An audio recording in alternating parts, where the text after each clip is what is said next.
Welcome, everyone, to episode 7 of Two Robs and a Mic, a podcast about trail running from people who love to trail run. Absolutely. Brought to you by Summit Gear, your Blue Mountains trail running store. So, Rob, how's your fortnight been? Well, I think the last podcast we spoke about, I was talking about the Bondi to Manly Ultra that I had coming up, and that my main goal, I had two goals. One was to finish it, and the second one was to do it under a certain time.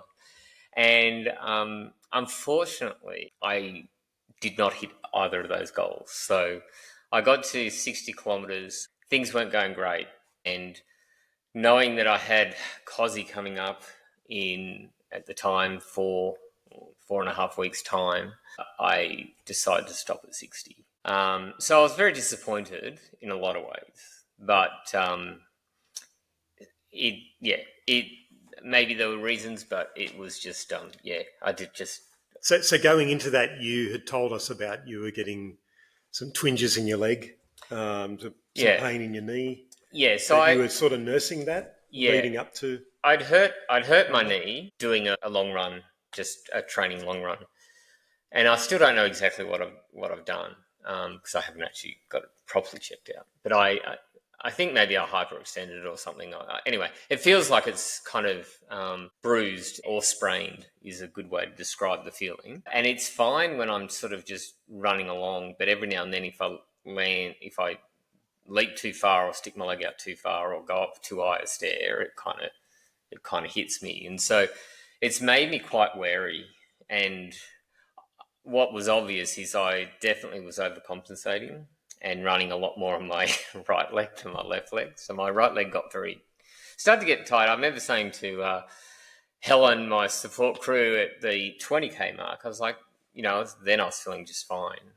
But I said, my right leg's getting tired, which is a very strange thing to happen when you're running, just have one leg to get tired. And someone had said to me that I was running with, you've got a bit of an injury, have you? So they could see that I wasn't running properly. And then I guess coming up, once I got across the Harbour Bridge, my hip on my right side started getting quite sore and my ITB on my right knee started to get really sore. So that was where the pain was.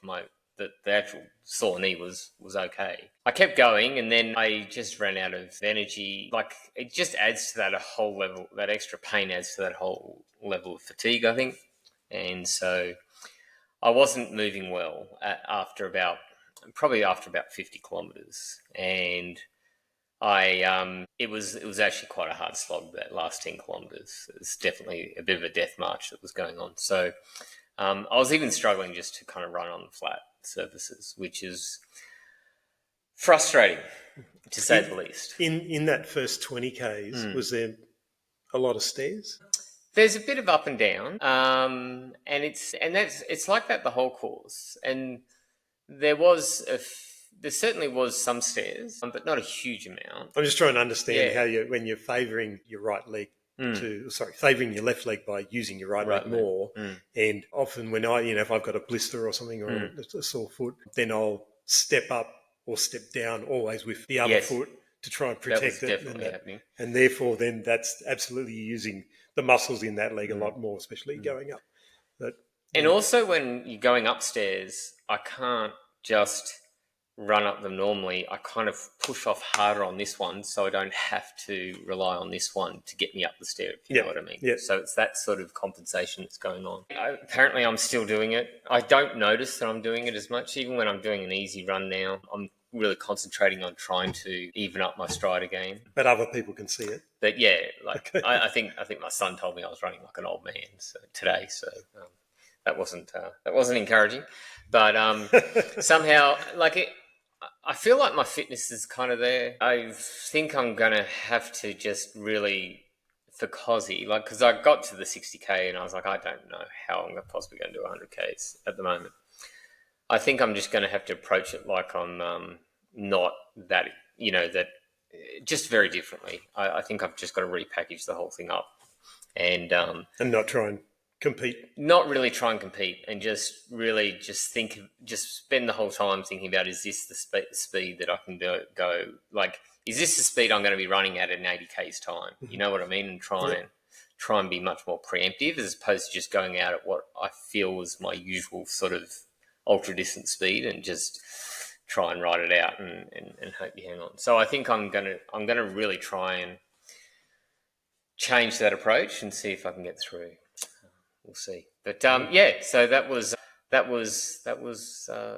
the outcome of the Bondi to Manly Ultra for me, which was disappointing. The only consolation, and she'll probably hate me for saying this, was that Kate finished at the same spot. But she had done that massive, Kate Cush had done that massive run about 4 weeks before over in the US, 7 days carrying all the Grand Canyon Ultra. And she described that her body essentially just kind of powered down. And she was well in front of me, actually. And she likewise had taken the approach for, I've got Cozzy coming up. So she's doing Cozzy as well? Yeah, I'm not going to push through it. So... So that was the only consolation, but it was a small one. That I wasn't there by myself. So, I mean, obviously it didn't go to plan and you didn't get your A goal, which meant that you couldn't get your B goal. Yep. What did go well for you?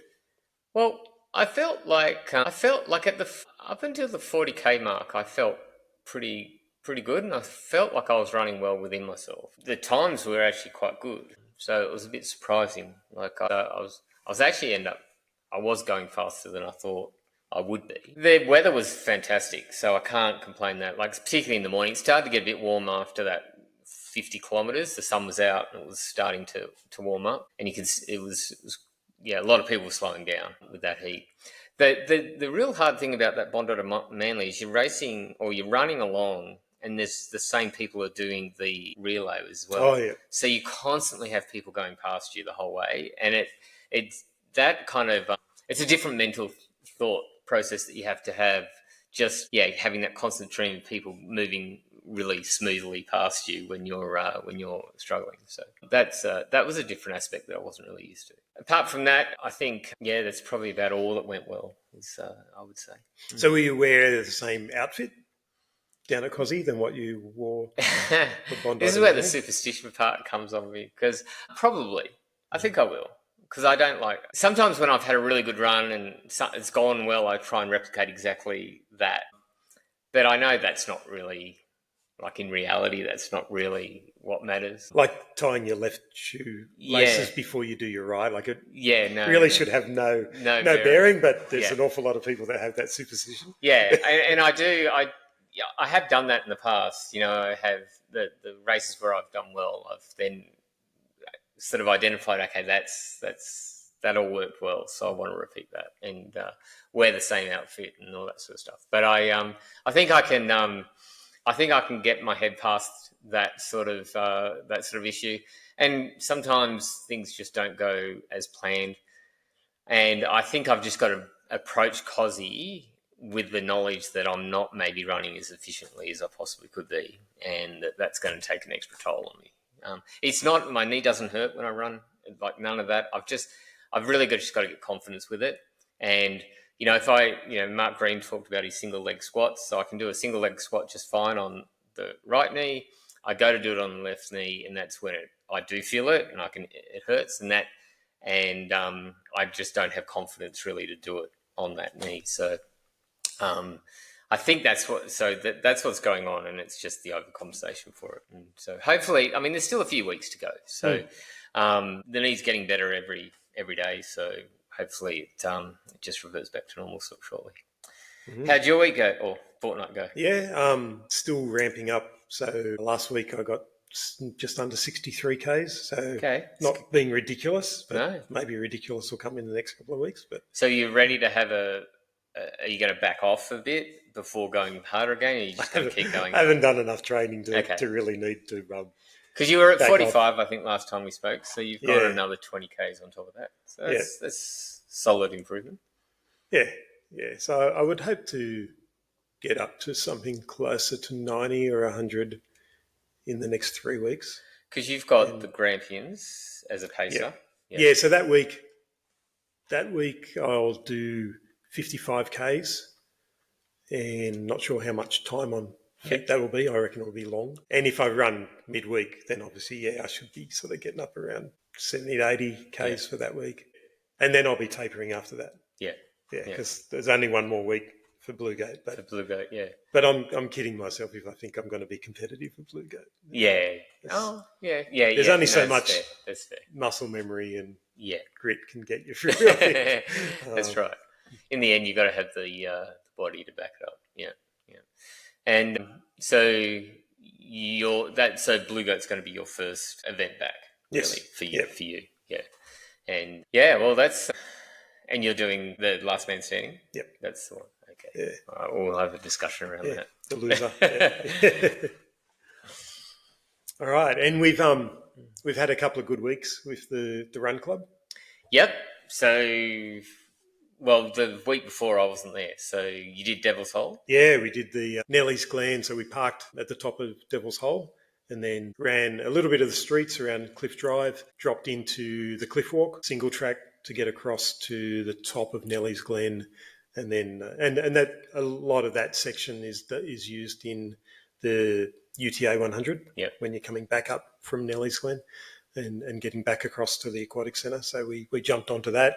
It's actually quite pretty and flowy there. Yeah. And then we dropped down to dropped down Nellie's Glen, ran along there for a bit. There were a couple of faster people who did out and backs and did a bit extra. And then we went back up Devil's Hole, which was certainly not fast. As we knew it wasn't going to be a purist long run, but again, some spectacular rocks and moss covered trees and rocks and just going up through the boulders is pretty spectacular. And again, we had people that had never been there before, and it can be a bit hairy in terms of which way do you go, but yeah, I guess we just keep heading to the sky. Yeah. It's worth mentioning, if anyone wants to do any of these runs, then all the descriptions of the runs are on the Summit Gear website. We have the GPX files on there.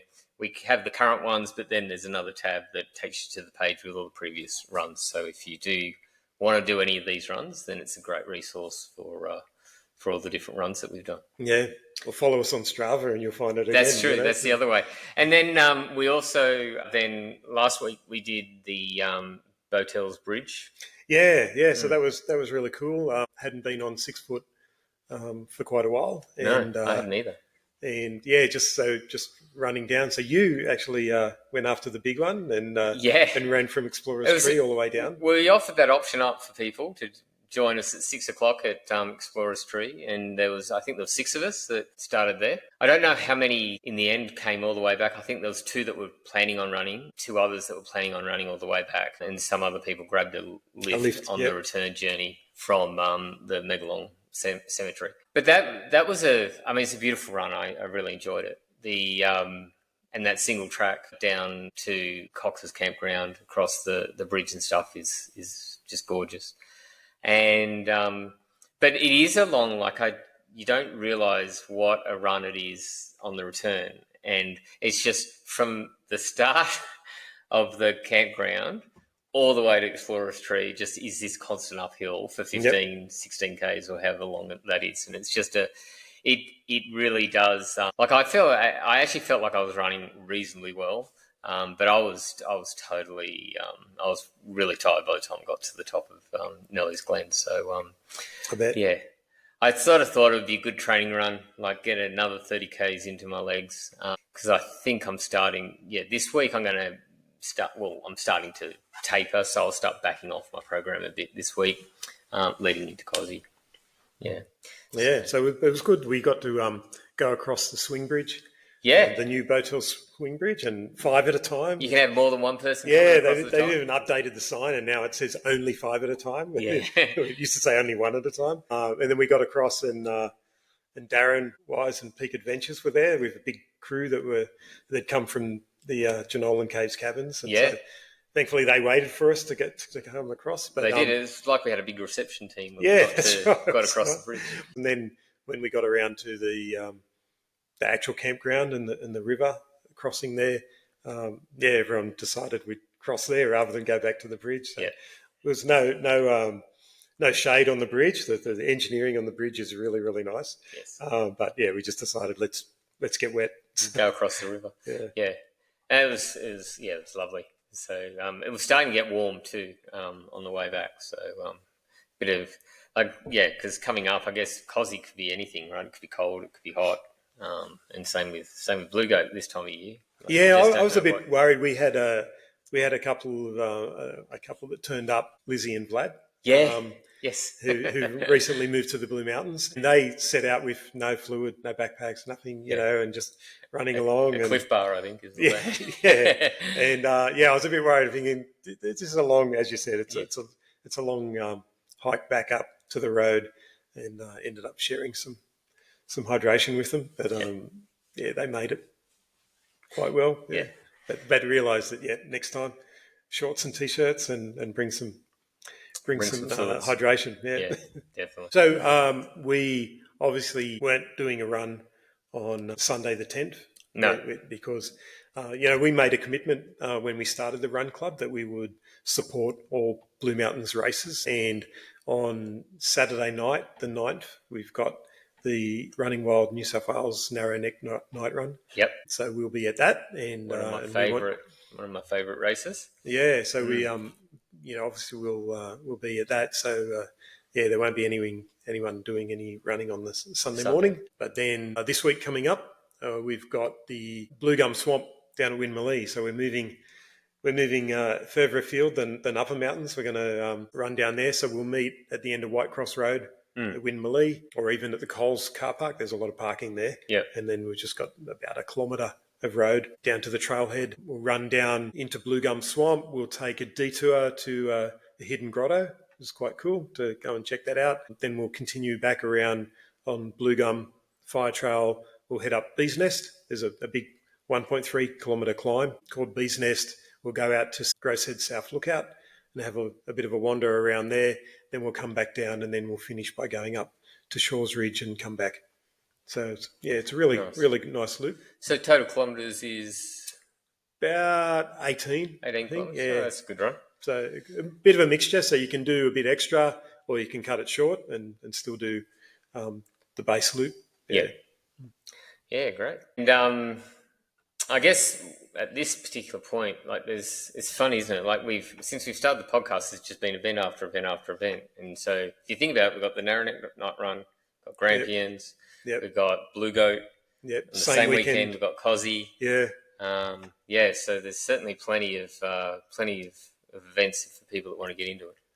Yeah, so apologies to anyone who was hoping that we'd be having a Sunday long run every Sunday, because it's not working out that way, but we're certainly going to have an awful lot of them. And, and we're getting more and more people coming into the store and talking about it, which is great, and asking about the runs, saying, I'm sorry I missed that one, I'll definitely be joining you. So coming up, it's really great that we're offering this.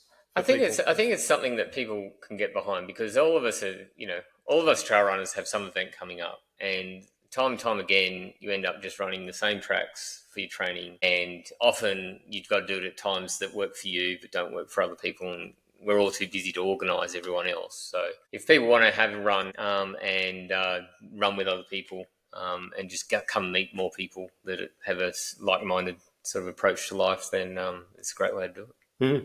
Yeah, absolutely.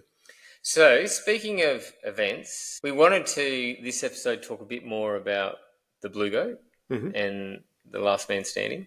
Yep. And as it turns out, I've never done one. So okay. I'm not a reputable. You've never done a backyard ultra? So no. You've competed at Blue Goat? I've done Blue Goat, yeah. So which distance? I did the 21K. Okay. Yeah.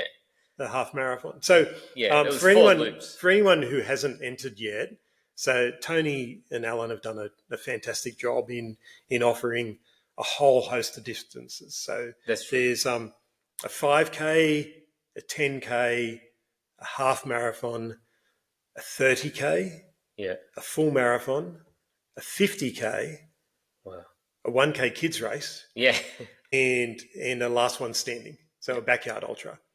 So it's different to the standard backyard ultra that normally it would be 6.7 Ks. Yeah.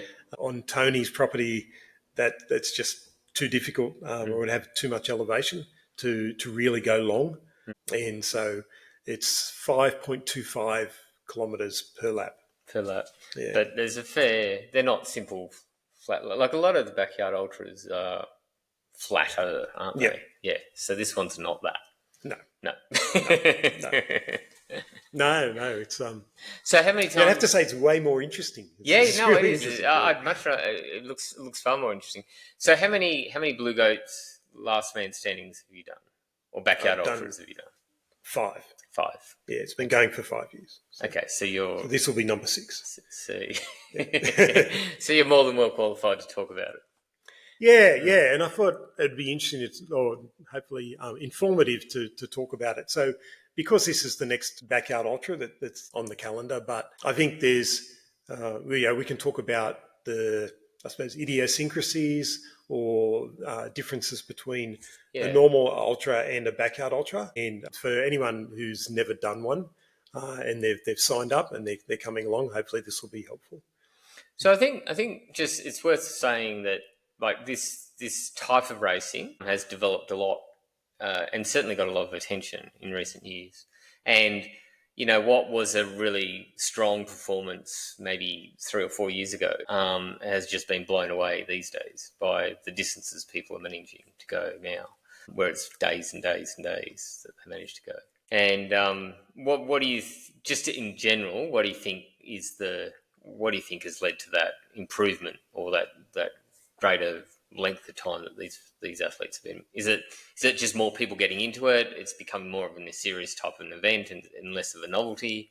I think the fact that Laz has a world champs, so he's had, it used to be. So he invented the back. He invented it. He actually thought of it. So when he was in high school. Right. So for people that aren't familiar, this is the guy people probably have heard of, the Barclays Marathon. Yep. Which is an invitation only, one of the hardest races to complete. Yep. This year was the first time a female completed it. Yeah, absolutely. Yeah. With about 30 seconds to go. And it's a series of different loops and stuff. So he kind of created the Barclays. He created that, yeah. And then he's gone and created his backyard and then he also format. created, so he had a race, or has a race called Big's Backyard Ultra. Big is his dog. It was a rescue dog.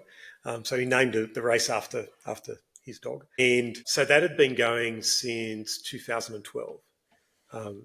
Very small field. It's on his property and a neighbour's property in Bell Buckle, Tennessee. And it probably really started ramping up attention worldwide when Courtney Dauwalter won it one year with 64 laps. No, she didn't win it. She came second. She was the assist to, I think, Harvey Lewis, and she'd done 64 laps, so 64 hours. At the time, Maggie Gutterl actually won it outright, I think a couple of years later. And then that even got more publicity worldwide on it.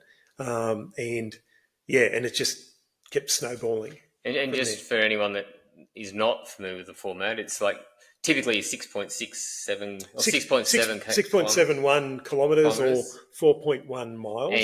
And you have to do a lap every hour. Yep. And then the next hour, everyone starts at the start line again. That's right. And does another lap. So you can do the laps faster and then have a bigger rest, or you can take your time and have a smaller rest. So there's a lot of strategy and stuff that plays in. There is, yeah. And when do you have a sleep? Can you sleep? All that sort of stuff, and I guess your nutrition. But I think mentally it'd be much tougher than. Well, it's very different than just running an ultra marathon when you run past someone and you kind of leave them behind. Every hour you're all lining back up and everyone's dead equal again.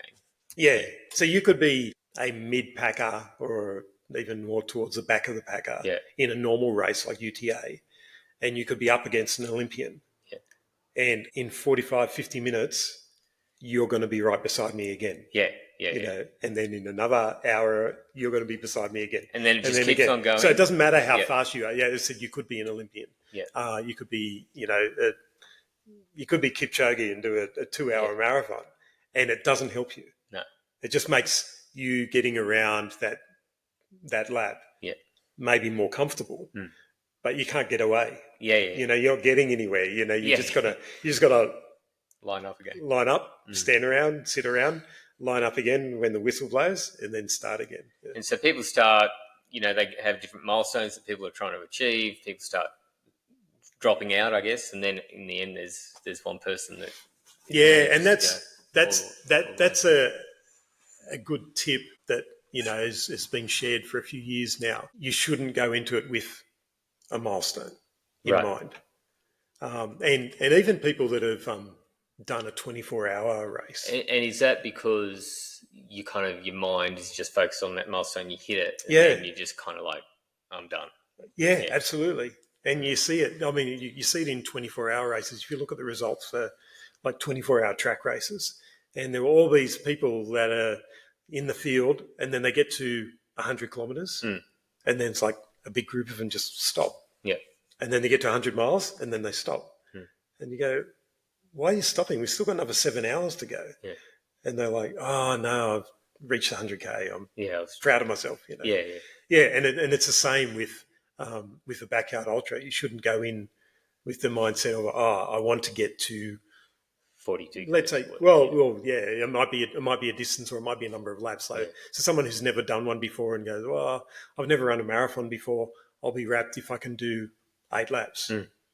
Well, they might have had it in them to run 16 laps or 20 laps. Yeah. But they just go, I've achieved this great thing. Yeah. And then it's like, I'm done. And I see it all every year. I see it, but we see it in, all of the races around the world, where people have a target in mind, and then it's just so much harder to keep going into the unknown. So you, obviously the first one you lined up for, and now you've done 6 of them.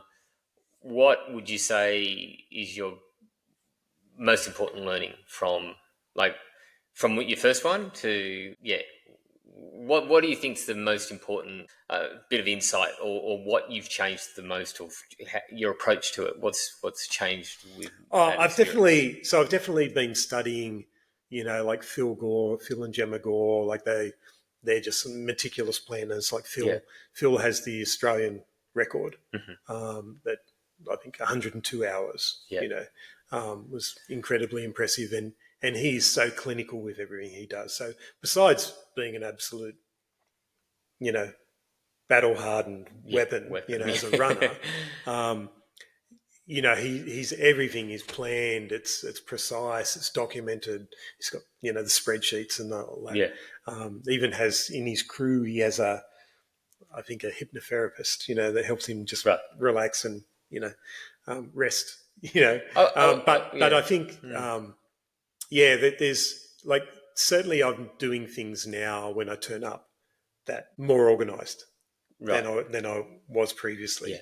And is that just so when you come in after a lap, it's like, where everything is, what's doing, you're not wasting time or energy sort of searching for stuff or where's this or whatever. It's just part of the overall mindset of just, and I guess, making it easier to do what you have to do, get the rest that you need to get, but also get back out there. Yeah. Okay. Yeah, it makes sense. I've certainly learnt that doing a fast lap isn't helpful. Right. Yeah. Okay. It's only helpful if I'm doing either a clothing change. Yes. And I'll need that extra time. Yeah. I know there are some people that will like jump in the shower in between. So they'll make sure that they run, and have 15 minutes spare or something. Or if they're going to have like a decent feed rather than just sort of snacking. Or, if you've got to go and use the Portaloo, then you might want a bit extra time. But I know, like for me, the ideal lap is between 50 and 52 minutes. Right. If I come back and I've done like a 46-minute lap, then I know Alan will be shaking his head going, what are you doing, Rob? Yeah. And it's just because I know I'm not a fast runner. I'm a mid-packer, maybe a bit better than mid-packer in a lot of races, but I'm not anywhere near an elite runner. Yeah. I'm nowhere near I'm not even a sub 3-hour marathon runner, right? So for me to push really hard to be finishing in 40 minutes or 45 minutes, then I'm just cooking yourself. I'm cooking myself. Yeah, I'm burning too much. Yeah. So that's the main thing. Certainly, the more I do it, I get more relaxed. Yeah. About those 8 to 10 minutes when I'm at the race hub. So you really appreciate the time that you've got off. Yeah, and just chill into it. And what about support crew? Like, have you always had a support crew? Have you tried doing a support crew? I did. The only one that I've done that wasn't at Blue Goat was the Sydney Backyard Ultra at St Ives earlier this year, and I went on my own. Yeah, and I turned up like super tired. I took everything that I would normally take, which was great. Like, so I was sort of prepared, but I was just looking after myself. But that wasn't the reason why I failed so miserably at that one. I only did 10 hours there, which, 10 hours was 67 kilometres. So you go, oh, that's not a bad run. But it was nowhere near what I'd hoped to do. But I don't think that was about the crew, I would think, not having crew there. I would think support crew would be, like, particularly if you plan to go long and deep, I would think a support crew, like having people there to pick you up and sort of, encourage you and like, you've got this, whatever it is, or just, get you that little, I don't know, whatever it is that you need so you can sit and relax and sort of especially when you've been going all night and you're coming into the next day, your mind's fuzzy. So having someone who's paying attention to what I'm eating and what I'm not eating and how much I'm drinking, because you can set out, like, leave the hub, leave the tent to go to the starting corral and go, oh, on my next lap I want to change shoes. And then like 3 laps later you still haven't changed shoes because by the time you came back, 50 minutes later you'd completely forgotten that that's something that you wanted to do. So just things like that. I've definitely had races. So one of the Blue Goats, I think it was 2021, was a really wet year, like horribly wet. And I went through 4 pairs of shoes and about 8 pairs of socks.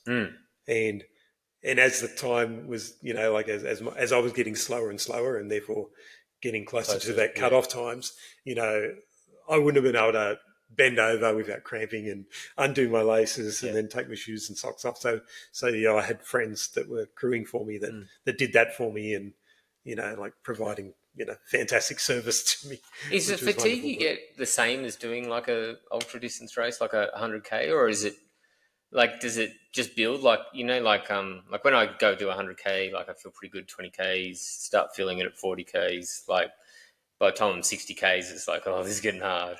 Is it just like that, or is it different because you do get to have 10-minute or 8-10-minute break in between? Yeah, I think it does. It just build like that. Just builds like that. So each lap just slowly gets harder and harder and harder. Yep. And then because I've often wondered, not doing it myself, like whether it would be just physical fatigue that stops you, or is it just your mind not? No, I reckon it's always the mind. Yeah. Okay. Always the mind. Yeah, and I see it every year. Like, so Tony has a marathon on the same day as he has the last one standing. Yeah. And there are people that have entered the last one standing that I guarantee you could easily finish the marathon. Yeah. Like, because it's such a technical course, no one's trying to do a sub 3 hour marathon. No. Or at least I don't believe anyone would be. So they're just happy to do the marathon. And the DNF rate on the marathon on his course is minimal. Like, most people set out and they can finish it. And yes, it's hard and it's tough, but unless they've really stacked it and banged up their knee or something like that, then they're going to finish it, or rolled an ankle or something. But most people finish it. Whereas if you think about it, everyone but one in the Backyard Ultra, or last one standing, has DNF'd. Yeah. So they've all quit at some point. And like some years, like half the field are gone in 7 or 8 hours. And you've done 35, just over 35 Ks. Yeah. And I go, you've done like 4 UTA 100s. You're in good shape. Yeah. Like it's got to be the mental battle. And I think that what that is because there's no end in sight. So you're just looking around going, when are these other people going to break? You just have no idea when it's going to end. Yeah. And if the other people around you are just feeling great and they're looking great and they're all pumped and whatever, then you go, oh. So is that a strategy, do you think, to like try and present that you feel better than you actually are? Absolutely. A lot of, and I have heard that just other events, hearing other people talk about it, is like the person that's trying to go a certain distance or trying to win, at some point they want someone else going with them to sort of to sort of work off each other to try and different to how the backyard ultras have progressed worldwide. Yeah, or even in Australia, you used to win. I mean, I remember I think it was 2020, there was a race, a backyard ultra that was on the north coast of New South Wales that had like airfares and cash prizes and things, and it was won in 10 hours. Wow! Just 10 laps was the winner. There were like people that were going to Biggs as the golden ticket winner from other countries, and they'd done like 11 hours or 12 laps, right. Things like that. So the numbers weren't really big. Yeah. But then each year it's getting more and more competitive, and now then there was into the 40s, 50s, 60s. Now it's over 100. Blue Goat has gone the opposite way. Right. So the very first Blue Goat, yeah, the winner Phil Durnay did that in 26 hours. Yeah. The next one, I think the winner was 23 hours. Right. Then the next one was 22 hours. Same course. Absolutely same course. Yeah. Okay. And then there was 17 hours was the win. And then last year was 22 hours. Okay. So it's not progressing in that way. If you want to win a Blue Goat last man standing, then that's the race. Have a crack. Turn up and have a go. Yeah. Absolutely. And a lot of people think, 20 hours is not hard. Because, you can do 40, 50, 60 on a flat course.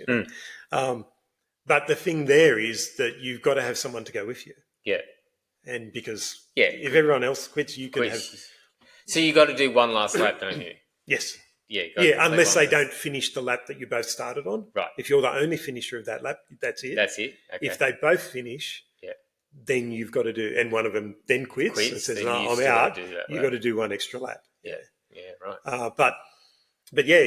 So you could turn up in like fantastic form, and if there's no one else to come with you, then it's like, it's going to be a short race. You sort of do hope.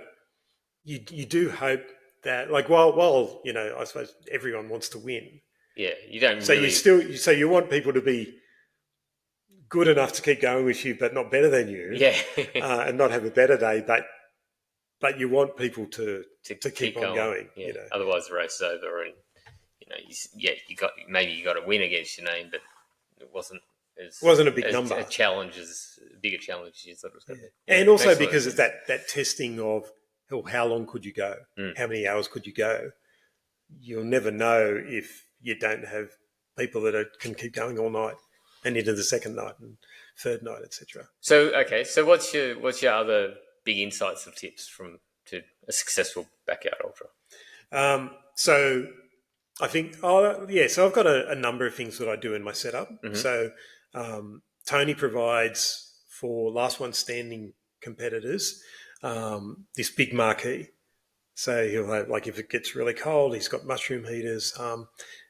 He's, obviously provides the aid station support there. But to have this enclosed room where all of the competitors for the loser are all there. So when I turn up, I will have a crate, and I will have an esky, and I'll have a big chair. So I've got a big chair that folds back so I can lay it back and be vertical. Yeah. Horizontal. Sorry, completely horizontal and be vertical. Yeah. And which is different to a normal ultra. Yeah. In a normal ultra, like, it's for decades, the saying's been beware the chair. Yeah. Meaning, like, when you get to an aid station, if you're in an ultra, you don't want to sit down because that's the fast track to DNFing. Yeah. But in this, you want to be able to rest. You don't want to be standing up every hour. Yeah. So I will, even if I don't sleep, I will lay it back. And that's something I learned as well. Like, you try and sleep, but, if there's 20 or 30 people around you, you're not going to be sleeping. There's music blaring. Alan will have the Britpop blaring right across the valley. Yeah. There's like a race. The race hub is like a hive of activity and people talking and asking questions and that. So you can't really sleep. You can later, and that was one thing that I've learned, and then also other people that have learned from doing backyard ultras to don't fight your circadian rhythms. Yeah. Like go with it. So there's well, if it's daylight, don't try and sleep. Yeah. So you rest, but you might not, unless you're one of those people that can just fall asleep, in 2 minutes, then don't bother. Yeah. But when it's nighttime and your body's wanting you to sleep, then, have a sleep. But that's when having a crew is really, really important and essential, that you can trust them, that they're going to wake you in 3 minutes' time, wake up. And is that the length of the sleep that you'd have? Or I guess it depends on how much time you have, but it'd be hard to think that you wouldn't get much more than that. Yeah, that's right. Yeah. If you want to really have a good sleep, you'd flog yourself sprinting around the course, come back in like maybe 42, 43 minutes, and then have like 10 minutes sleep. 10 to 15 minutes of sleep. But yeah, generally, people are, 2 to 5 minutes. Yeah, just have a bit of a nap. Or even if you don't actually sleep. Look, let's be honest, Blue Goat's not going 60 hours. No. So sleep is not really that big an issue, but just being able to rest. Yeah. And so that's a thing that I learnt from some of the other winners of other backyard ultras, to have like a face towel or a towel that you just throw over your head. So just to keep the light out and muffle a bit of the noise. Some people will put noise cancelling headphones on, and just to block out the noise. Yeah, that might work. I've not bothered to do that. I've had the towel over my face before I'm just trying to rest. But even just, and I'll do that during the middle of the day. I'll just close my eyes and just have my feet up. So I'll put my feet up on the esky or on the crate, just depending on the way I'm set up. In my esky, I'll have all my various food and drink. One thing I do to make life easier for my crew is I'll have 2-litre bottles. Yeah. So rather than having a heap of soft flasks and funnels and powders and stuff, I'll make up a number of different flavours of about 2 litres of. So that way... of whether it's Toe Wind or Scratch or Trail Brew or whatever, then I might mix them up as well for the different electrolyte mixes and the flavours. And that way they, anyone who's crewing for me, or if there's no one around and I've just come back and I've got 3 minutes, then I can quickly take the lid off the soft flask, pour it in, fill it up, put it back in the esky, away I go. So that works really well for me. I've played around with all sorts of different things. I've had hot food brought to me, and imagine stuff like that would really give lift you you a up. lift. And especially if and it's the same, doing a 100-mile or a 100K race. I've had a fantastic, one of the best meals I ever had was doing North Face 100 and sitting at Echo Point out of the wind eating wedges with sour cream and going, oh, this is delicious. And we were like huddled inside the toilet block. It's like not the most romantic place I'd ever eaten food, but or the most nutritious meal. But then right then it was like, oh, this is amazing. So good, yeah. And I imagine also like looking for those little points of like throughout the day, through the night, like early morning when the sun starts coming up again. I've always found that's quite a nice time. Like at 4 o'clock in the morning is like the worst time. Yep. And then the sun starts coming up at 6 or whatever. Yeah, it's a big suddenly lift. It feels like the world feels a lot less dark. Yeah, absolutely. And that's last year. That's what I was hanging out for. I went in underdone. It was probably the worst condition fitness that I'd gone into the race, and that was my goal. And I was going through those sort of witching hours of 2, 3, and 4 o'clock, and it's like, I just need to get to sunrise, and I know I'll get that lift. And I think I quit at like 5 a.m. or something like that. 5. It was either 5 or 6, but it was just that the sun had just come up. or was just on the horizon.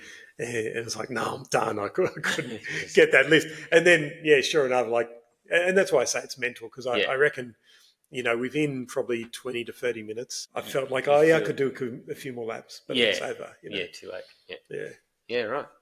So that's what my esky will have food. I might have some wraps. I might have like all my bars and gels and things like that, and I'll go for a mixture, so I don't get sick of that. Yeah. Inside the crate, what I do, so it's a fairly hard crate, and I'll have not only to help me but also to help my crew. Yeah. I'll have a whole lot of Ziploc bags. So like this one says socks. Yeah. I've got one. So these are all ones from previous years, and I just reuse them. This one's gloves and arm warmers in case it gets really cold. Yeah. Hats and buffs. Tops. So these will be running tops. So change of clothes. Raincoats. A change of clothes can help freshen up. So sometimes, so I've been known to go through more costume changes than Taylor Swift, and sometimes I'll do that just for fun. Right.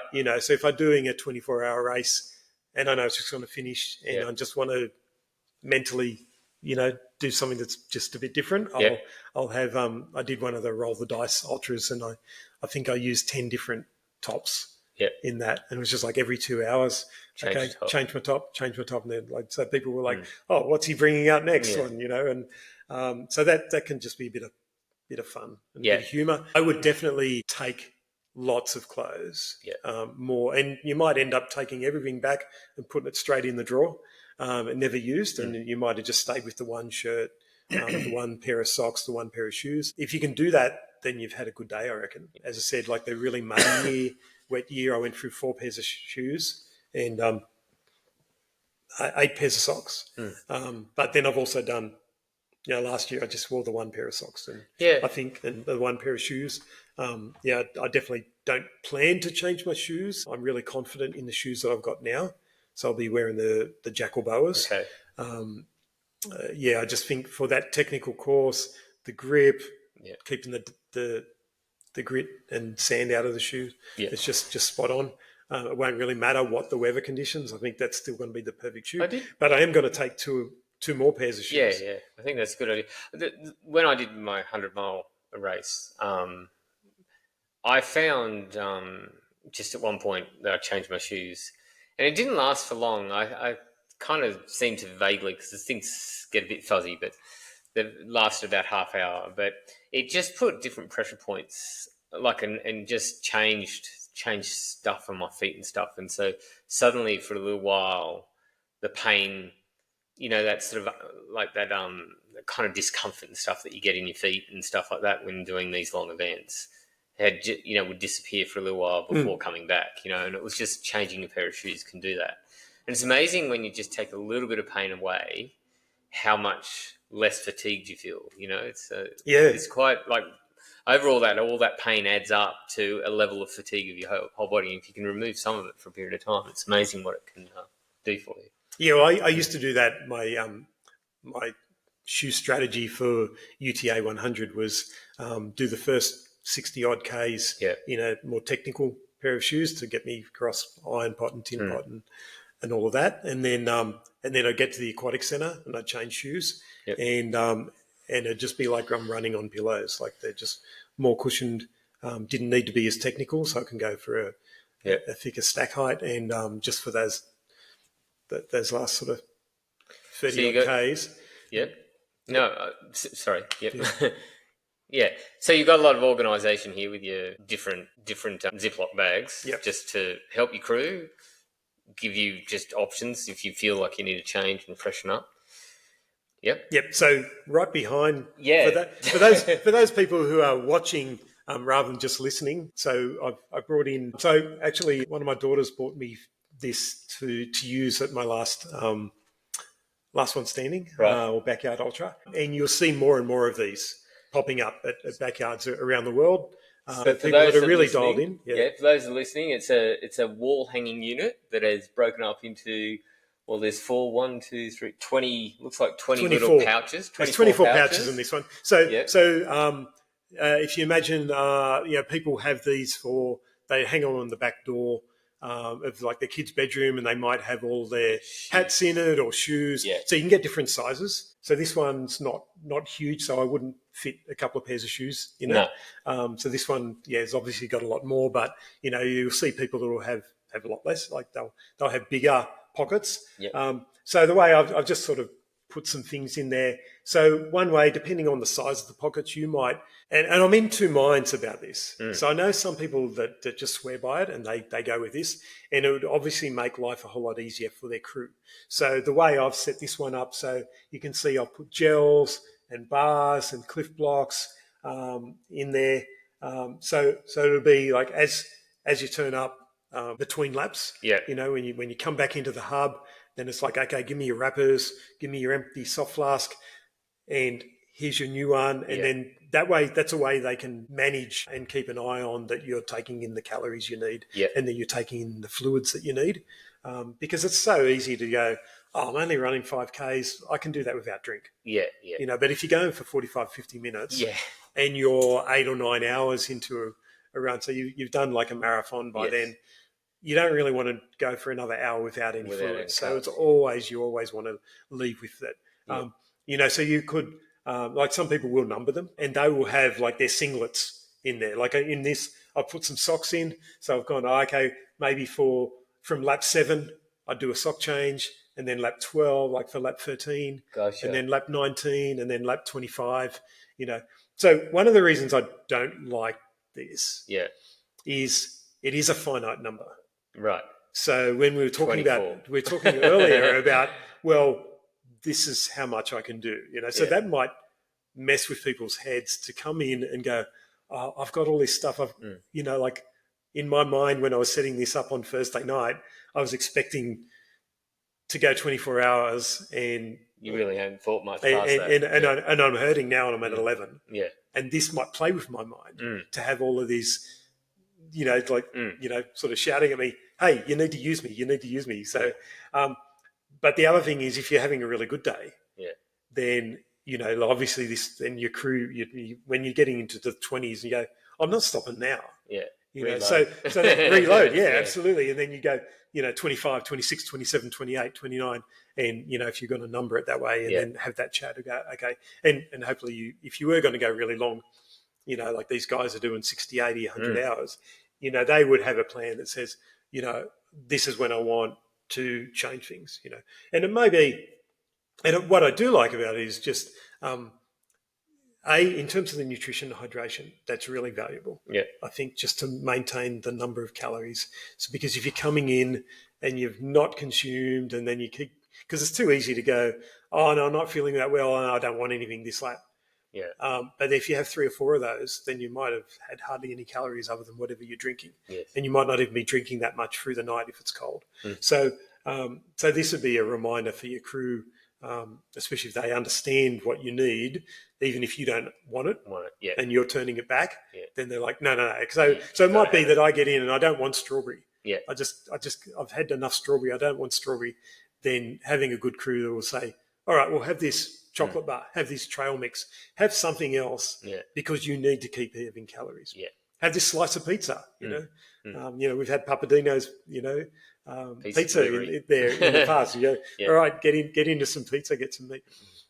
One thing that I had never considered before that I do now, and Tony Williams was part of this. So generally, if I go out on a run, irrespective of the length and the number of hours, I'll just have normal hydration, so getting the carbs in, and then I'll have my protein-rich recovery drink back at the car or when I get home.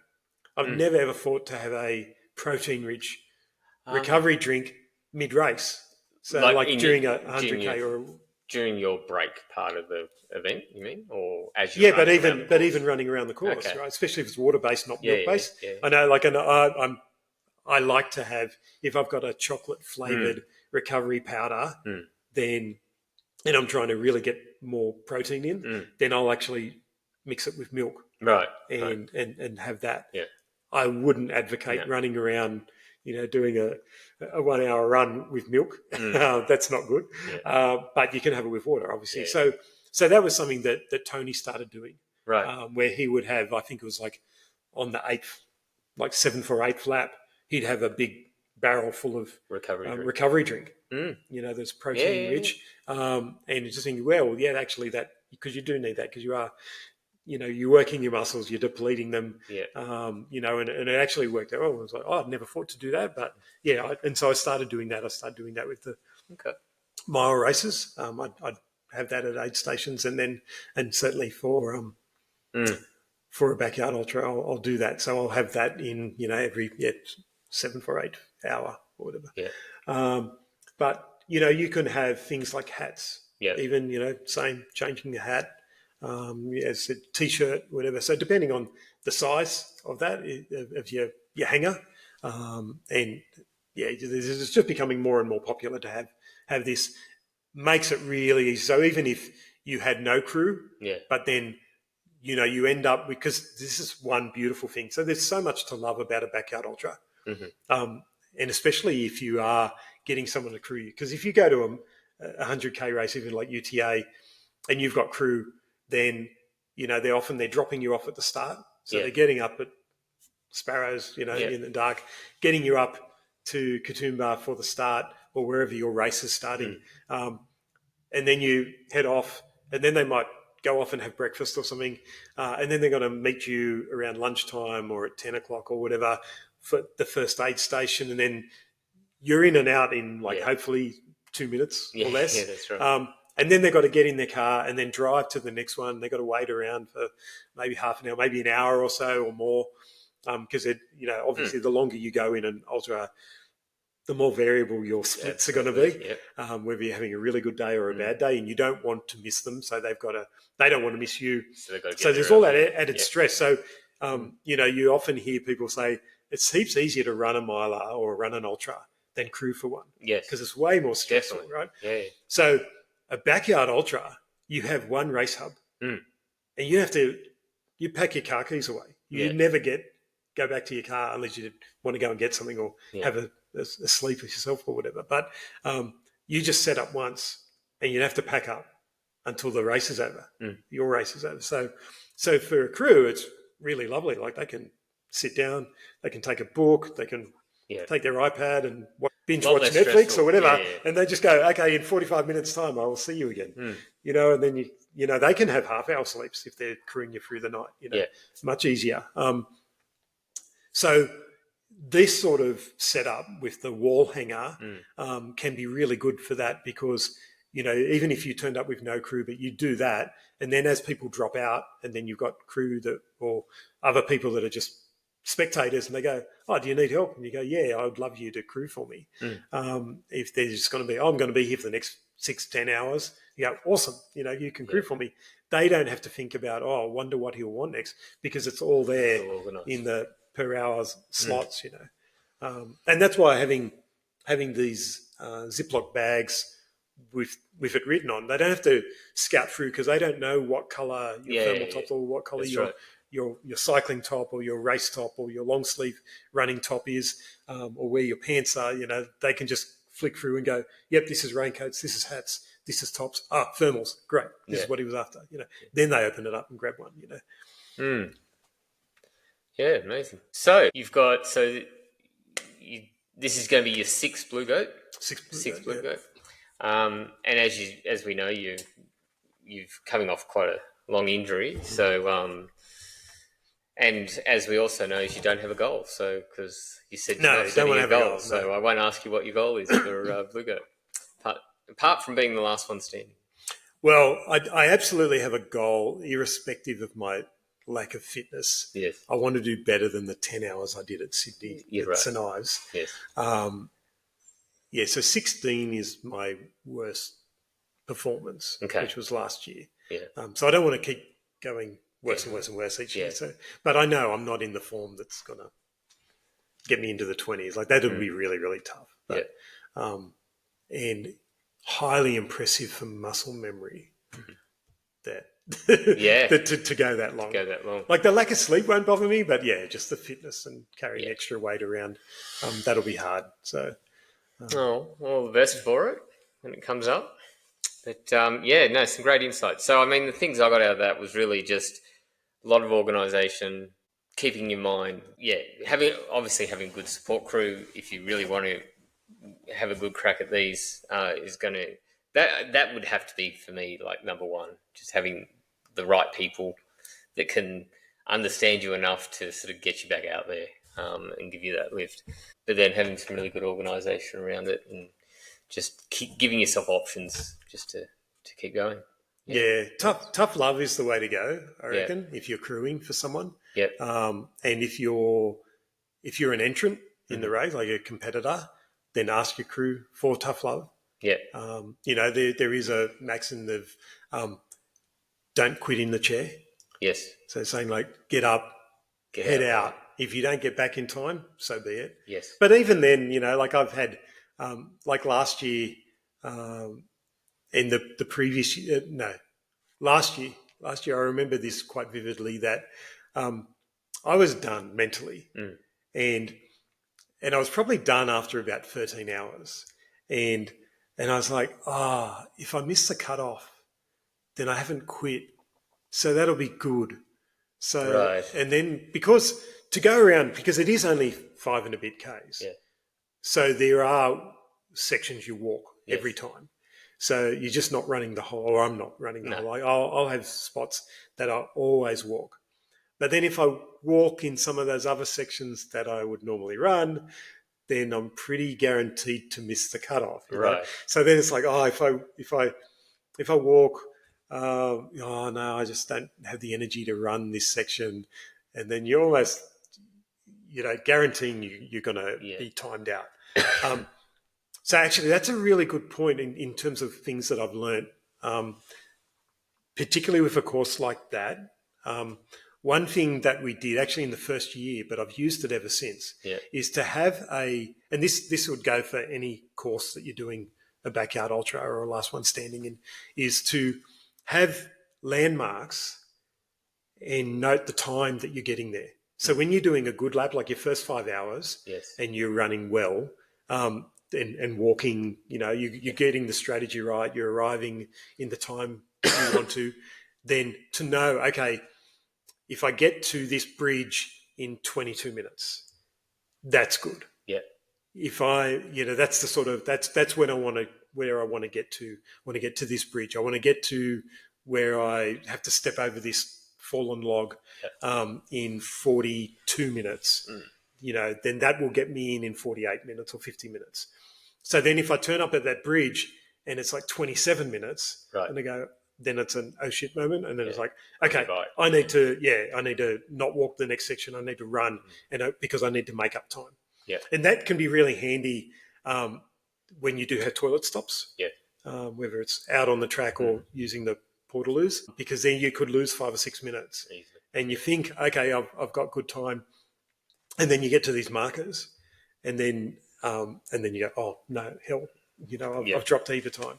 So I remember that first year, we made a bit of a game out of it. So there was a guy who ended up coming third the first year, Chris, on Tony's property. We're about roughly 8 minutes into the lap. There was a tyre in a wheel and tyre just on the side of the track. This is an old rusty wheel that still had the tyre on it, right? And we got talking about this strategy of like the times. And he said, so that tyre, he said, I make that a restaurant. That's my restaurant booking for 8 o'clock. Right. So in his mind, he's like, gotcha. I have to be here at 8 o'clock. Yeah. Which is like 8 minutes in. Yeah. And then we just ran with that because because you're just running around hour after hour together, making shit up. Yeah. So then it was a Thai restaurant because it was a Thai restaurant. So it was a Thai restaurant. So then we talked about what we would order at that Thai restaurant. And then because I had this tyre, rubber tyre on it, then I said it was a Michelin star rated restaurant. And we're being silly and just kept coming up with the name of the restaurant and all that. But I thought, that's handy. So to always be at that tyre by 8 o'clock or by 8 minutes past. That's good. I know that I haven't taken too long at the start. And so I do have those things. Like I have a bridge that's like 22 or 24 minutes or whatever. So he did bugger it up by changing the course last year. Yeah. So I had to get some new ones. But I think that is really good because sometimes you can lose. you're in your own world. You can be talking, and this happens all the time when you're out on a run. Yeah. You're just chatting to someone, and you realise, oh, we should have started running again way back there, and you're still walking, and you've lost time. I definitely now have a much better watch. So I now have the Coros Vertix. Yes. Because my old Garmin only had like a 12-ish hour lifespan, battery life, when you're on full GPS. And so I used to like do my UTAs and that and charge up sort of between Megalong Road and the Aquatic Centre just to try and get me through. So my watch wouldn't die, and so that way I could keep track of time. And I did that. I had one horrible race doing Blue Goat, and the cord just kept coming loose, and then it sort of half fried or reset my watch. So now I've got the Vertix. Like I finished after that, and went, I need to get a better watch. So this one is just the Vertix, not the Vertix 2. So this one I can go 60 hours without a charge. Like so absolutely, before you head off, like, or the night before, make sure you've fully charged your watch if you're going to rely on your watch. If you're going to go long, you're planning to go long, and it doesn't have a long battery life, take an adapter. Take a power bank in case there's not power. Tony has power boards that we can all access, but it means you're putting your and for your phone as well, because some races will always expect you to have a phone on you at all times. So you don't want that to go dead after 10 or 12 hours, if you're planning to go longer. But, so having the watch, so that way I can, you're not going to really like go, oh, my splits per kilometre or anything like that. But just to have 2 or 3 markers or milestones or landmarks that you can go, okay, I always want to be here within half an hour, within 15 minutes, within 45 minutes or whatever to know how you're tracking on that each lap. It makes total sense. And you don't kind of worry about things like heart rate and stuff like that. It's just really time and milestones. No, because as I said, like I will walk. Yeah, you set your pace. Like maybe 40% of the course I'm walking it. And you know what time you do a lap of a course. So, just go and do your thing. Yeah, nice. Very good. Well, I think there's some great insights there for people. Yeah. So if anyone wants to do their first backyard ultra, then Blue Goat. Absolutely. On the 30th? Yeah, the 30th. It starts at midday on the 30th. So there's races starting in the morning, like the shorter races. I think the 10K is, the 5K dash or sprint is that which is on the last one standing course. So that's at 10:30 on the Saturday morning. Yeah. And then that track is cleared-ish for the last one standing to start at 12. But then there's races through on the Sunday as well. Yeah. So you could race. So if Saturday doesn't work for you and you're not doing the backyard ultra or the last one standing, but you wanted to do a shorter distance, there's races on Saturday and races on Sunday. Nice. Yeah. Awesome. And it's a gorgeous course, as we it's people beautiful. Saw the snippets from our episode 6, I think it was, that had the parts of the Blue Goat course on there. So fantastic. Well, thanks, Rob. No worries. Cool. Yeah. All right. Well, thanks, Rob. I thought that was awesome insights. It's actually getting me to start thinking about doing my first one. I have got the COSI races on that same weekend, so I'm actually committed for this one, but I might start looking around and seeing whether there's a 2025 backyard ultra. Yeah, well, seems like every month there's the announcement of a new one somewhere in around New South Wales, and you don't have to travel too far, like around Sydney and that. Yeah, that's awesome. All right, well, thanks everyone. That's episode 7 done, and we will see you out on the trails. Thanks, Rob. See ya.